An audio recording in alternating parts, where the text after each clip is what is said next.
जय श्री राधे। नमस्कार प्रिय भक्तों। श्री राधा श्री राधा श्री राधा। आज की इस दिव्य और प्रेरणादायक कथा में आप सभी का हार्दिक स्वागत है। ये कथा हमें भगवान श्री कृष्ण की उस अद्भुत लीला की याद दिलाती है जो प्रेम, भक्ति और त्याग का अनुपम उदाहरण है। लेकिन कथा के आरंभ से पहले एक विनम्र निवेदन। यदि आप हमारे सनातन धर्म और भक्ति के इस अद्भुत यज्ञ में सहभागी बनना चाहते हैं तो कृपया हमारे चैनल को लाइक करें, सब्सक्राइब करें और कमेंट में श्री राधा लिखकर अपनी आस्था और प्रेम व्यक्त करें। ये छोटा सा प्रयास आपके जीवन में भक्ति और आध्यात्मिक ऊर्जा को जागृत करने में सहायक होगा। तो चलिए बिना किसी विलंब के आज की कथा आरंभ करते हैं। कथा श्री कृष्ण का रासोत्सव और गोपियों का प्रेम। श्रोताओं, आज हम आपको उस अद्भुत रासलीला की कथा सुनाने जा रहे हैं जिसने भक्ति और प्रेम की पराकाष्ठा को दर्शाया।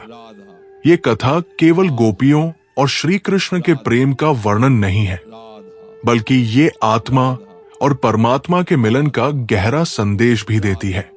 ब्रज भूमि पर पूर्णिमा की रात थी। चारों ओर चांदनी फैली हुई थी और यमुना का जल शीतलता प्रदान कर रहा था।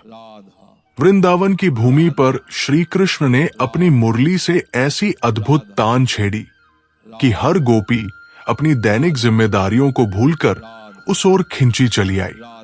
गोपियों का त्याग और प्रेम। गोपियों ने अपने घर-बार, परिवार और सामाजिक बंधनों को त्याग कर केवल श्री कृष्ण के निमित्त अपने जीवन को समर्पित कर दिया। उनका प्रेम निस्वार्थ और निश्चल था। वे जानती थी कि श्री कृष्ण केवल उनके नहीं, पूरे संसार के हैं। फिर भी उनके प्रेम में कोई कमी नहीं थी।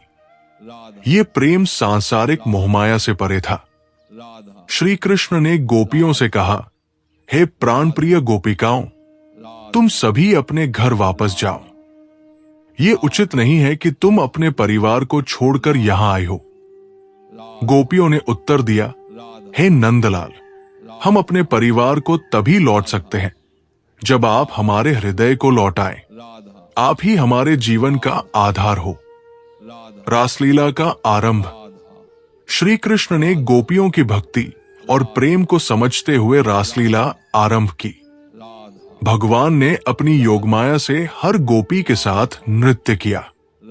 ये केवल नृत्य नहीं था, बल्कि ये आत्मा और परमात्मा के मिलन का उत्सव था। हर गोपी को लगा कि श्री कृष्ण केवल उनके साथ है। ये उनके प्रेम की पराकाष्ठा थी। गोपियों की विनम्रता। रासलीला के दौरान श्री कृष्ण ने गोपियों को यह सिखाया कि प्रेम में अहंकार और स्वार्थ का कोई स्थान नहीं है। उन्होंने कहा, प्रेम वही सच्चा है जो निस्वार्थ और समर्पित हो।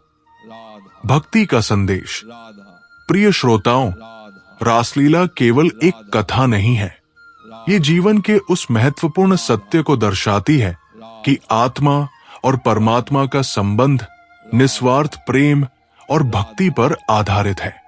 श्री कृष्ण और गोपियों का ये दिव्य प्रेम हमें सिखाता है कि जब हम अपने जीवन को समर्पण और भक्ति के माध्यम से भगवान को अर्पित करते हैं तो जीवन दिव्यता से भर जाता है। प्रिय भक्तों, यदि ये कथा आपके हृदय को छू गई हो तो कृपया इसे अपने प्रियजनों के साथ साझा करें। यह आपका छोटा सा प्रयास अन्य लोगों तक भक्ति और प्रेम का संदेश पहुंचाने में मदद करेगा। हमारे चैनल को लाइक और सब्सक्राइब करना न भूलें और कमेंट सेक्शन में श्री राधा लिखकर अपनी श्रद्धा प्रकट करें। आपका यह सहयोग हमें और अधिक प्रेरणादायक कथाएं प्रस्तुत करने के लिए प्रोत्साहित करेगा। अगले एपिसोड में हम श्री कृष्ण की गोवर्धन लीला और इंद्र के अहंकार को समाप्त करने की कथा सुनाएंगे। ये कथा आपको भक्ति, त्याग और धर्म के महत्व को और गहराई से समझाएगी। जय श्री राधे।